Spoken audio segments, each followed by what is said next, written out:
भारतीय दालों में किस तरीके से हाई ब्लड प्रेशर और शुगर को कंट्रोल करने की क्षमता है, इसको वैज्ञानिक तरीके से अगर हम इस्तेमाल करते हैं तो ये दोनों ही समस्याएं हमारी दूर हो सकती हैं।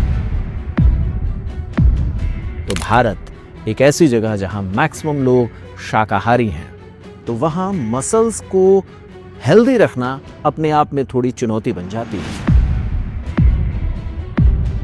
जैसे जैसे उम्र बढ़ती है, मांसपेशियां गलना शुरू हो जाती हैं। दालों में मिलता है लाइसिन, यह हमारी हड्डियों में कैल्शियम को रोकने के काम में आते हैं। अगर आपको डायबिटीज है तो आपका सबसे अच्छा दोस्त चने की दाल बन सकता है। शुगर का अचानक से स्पाइक हमारे ब्लड में ना बढ़े, इसके लिए चना दाल और साबुत मूंग को अपने भोजन का आधार बनाइए। दालों को कम से कम 8 घंटे भिगोने के बाद ही पकाना चाहिए।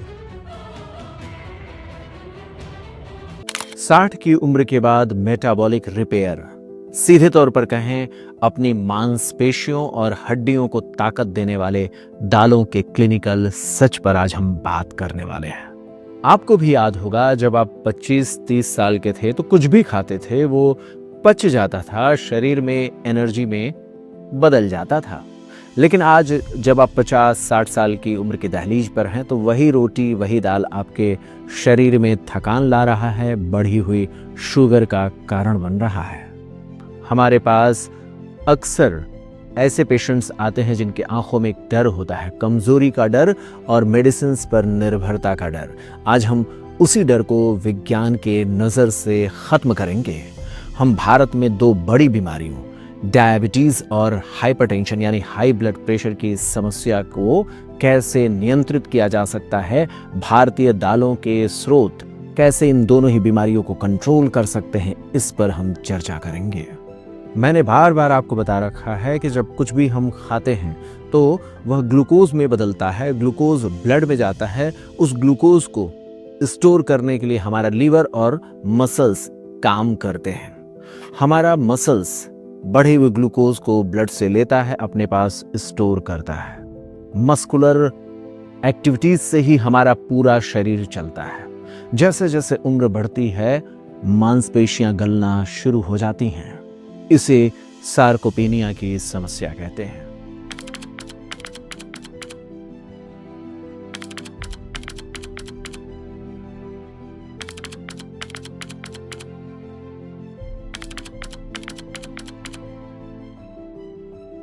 उम्र बढ़ने के साथ चूंकि मांसपेशियां गल रही हैं तो होगा क्या, ब्लड में शुगर गया, वह शुगर मांसपेशियों के द्वारा एब्जॉर्ब नहीं किया गया, मांसपेशियां उसे स्टोर नहीं कर पा रही हैं शुगर को, तो वो शुगर ब्लड में बढ़ता रहता है और इसी की वजह से जन्म होता है डायबिटीज का।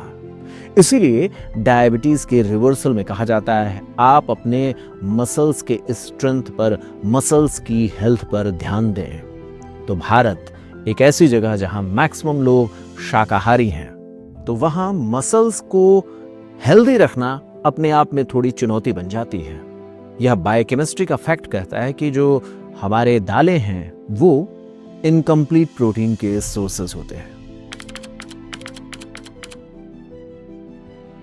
तो मैं आपको बताने का प्रयास करूंगा कि हमारी दालों में, भारतीय दालों में किस तरीके से हाई ब्लड प्रेशर और शुगर को कंट्रोल करने की क्षमता है। इसको वैज्ञानिक तरीके से अगर हम इस्तेमाल करते हैं तो ये दोनों ही समस्याएं हमारी दूर हो सकती हैं। दालों में होता है प्रोटीन, वो प्रोटीन जुड़ जुड़ करके बना होता है अमीनो एसिड्स से। ये अमीनो एसिड्स बहुत काम के होते हैं। हम इन सारी चीज़ों पर आज आपके साथ चर्चा करने वाले हैं। क्लिनिकल कॉन्टेक्स्ट में देखें तो 50 साल की उम्र के बाद हमारे शरीर की मांसपेशियां, हमारी मसल्स गलना शुरू हो जाती हैं, जिसे सार्कोपेनिया कहते हैं। और जब मसल्स कम होने लगती हैं, गलने लगती हैं, तो ग्लूकोज को अपने शरीर में रखना मुश्किल हो जाता है, इसलिए इंसुलिन रेजिस्टेंस बढ़ता है। हमारा शरीर बढ़े हुए ग्लूकोज को एब्जॉर्ब नहीं कर पाता है, तो मसल्स की स्ट्रेंथ जैसे जैसे कम होगी या दिक्कत होगा। अब जो हमारे शाकाहारी स्रोत में दालें हैं उसको अधूरा प्रोटीन कैसे कहा जाता है? तो भारतीय दालों में लाइसिन तो भरपूर है, एक खास किस्म का अमीनो एसिड, लेकिन उसमें मेथियोनिन और सिस्टीन जैसे सल्फर युक्त अमीनो एसिड्स की कमी होती है। यहीं पर हमारे पूर्वजों का ज्ञान काम आता है। जब आप दाल को, यानी जो भी हमारे दाल के स्रोत हैं, उसको अनाज, चावल या गेहूं के साथ मिलाते हैं तो अनाज में मिलने वाला मेथियोनिन और दाल में मिलने वाला लाइसिन, ये जितनी भी कमियां थी उनको पूरा कर देते हैं और इससे जुड़ करके हाई बायोलॉजिकल वैल्यू वाला प्रोटीन बन जाता है।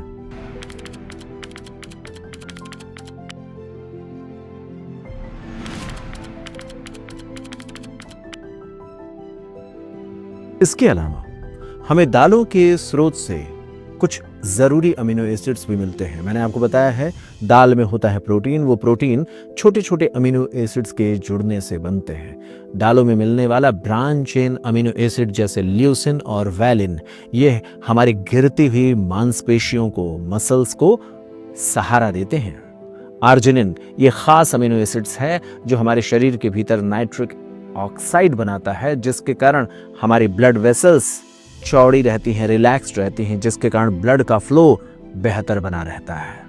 इसी तरीके से दालों में मिलता है लाइसिन, यह हमारी हड्डियों में कैल्शियम को रोकने के काम में आते हैं। भारत में बहुत बड़ी आबादी डायबिटीज से प्रभावित है। ऐसे मामलों में चना दाल एक ग्लाइसेमिक किंग के तौर पर माना जाता है। अगर आपको डायबिटीज है तो आपका सबसे अच्छा दोस्त चने की दाल बन सकता है।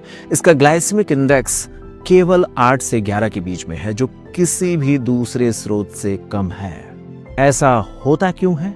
इसके पास टाइप 3 रेसिस्टेंट स्टार्च होता है, जो हमारी स्मॉल इंटेस्टाइन में, छोटी आंत में नहीं पचता है और यह आगे बढ़ करके बड़ी आंत में पहुंचता है, जहां पर पाए जाने वाली अच्छी बैक्टीरिया जो हैं उनके भोजन का स्रोत बन जाता है। तो काले चने में मिलने वाला टाइप 3 रेजिस्टेंट स्टार्च हम नहीं पचाएंगे, वो बड़ी आंत में जाएगा और वहां जो हमारे अच्छे बैक्टीरिया जो हमारे सर्वाइवल के लिए जरूरी हैं, वो उनके लिए स्रोत बन जाता है। डाइजेशन के बाद काला चना शॉर्ट चेन फैटी एसिड्स भी बनाता है। बायोकेमिकल चेंजेस होते हैं जिसके बाद ये शॉर्ट चेन फैटी एसिड्स बनाता है, जो हमारे इंसुलिन की सेंसिटिविटी को सुधारने का काम करते हैं। सीधा संदेश है, चीनी का यानी शुगर का अचानक से स्पाइक हमारे ब्लड में ना बढ़े, इसके लिए चना दाल और साबुत मूंग को अपने भोजन का आधार बनाइए।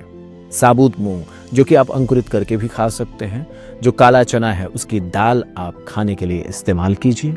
तो डायबिटीज का मैंने आपको सलूशन बताया। अब चलते हैं हम हाई बीपी और उसके मामले में अरहर या तुअर की दाल और मूंग के दाल का क्या महत्व होता है उस पर बात करते हैं। बीपी के मरीजों के लिए सोडियम जहर जैसा होता है और पोटेशियम अमृत जैसा होता है।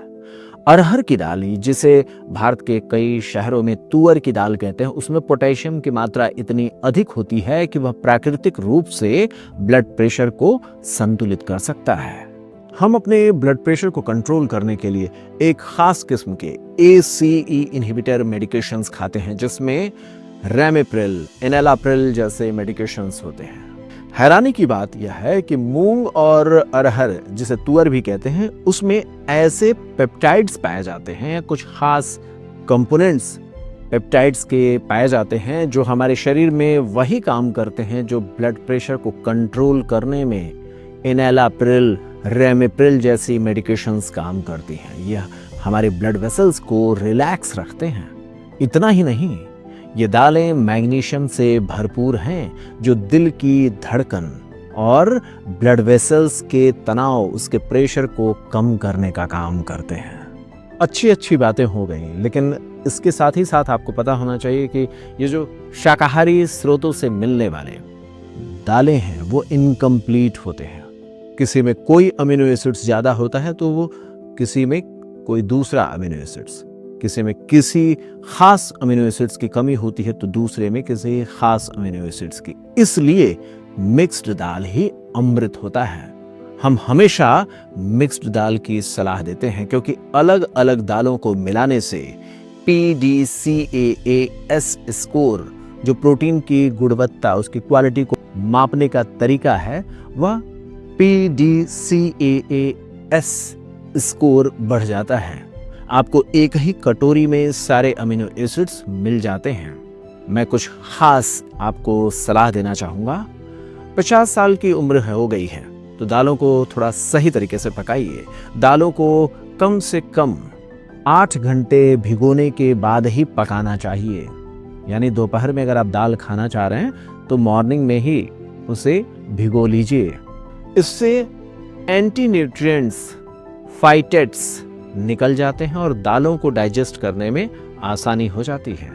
हमने ऐसे बहुत सारे केसेस देखे हैं जब मरीज हाई कार्ब डाइट को छोड़कर कॉम्प्लेक्स लेग्यूम डाइट पर आते हैं तो मात्र 3 महीनों में उनका HbA1c का लेवल 1% से भी ज्यादा गिर जाता है।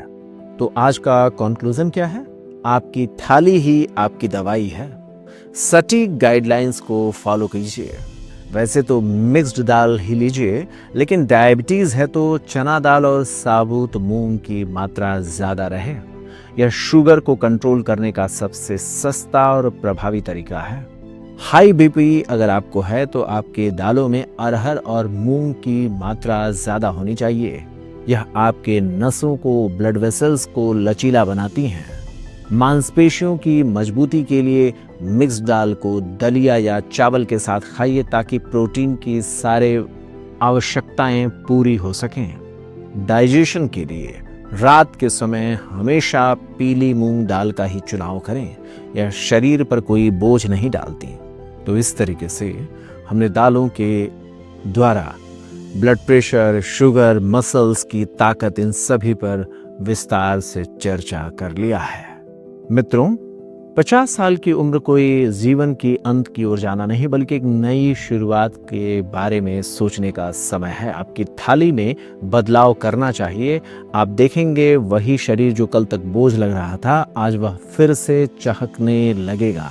आप स्वस्थ रहेंगे तभी आपका परिवार स्वस्थ रहेगा। इसीलिए मैं चाहता हूं आप स्वस्थ रहें, सजग रहें, अपना और अपनों का ख्याल रखें।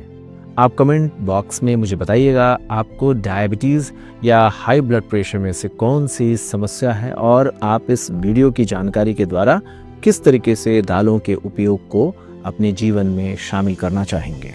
आपने हमारा वीडियो अंत तक देखा, इसके लिए बहुत बहुत धन्यवाद। आप हमारे इस वीडियो को लाइक कर सकते हैं, अपने मित्रों, परिवार के सदस्यों में शेयर कर सकते हैं।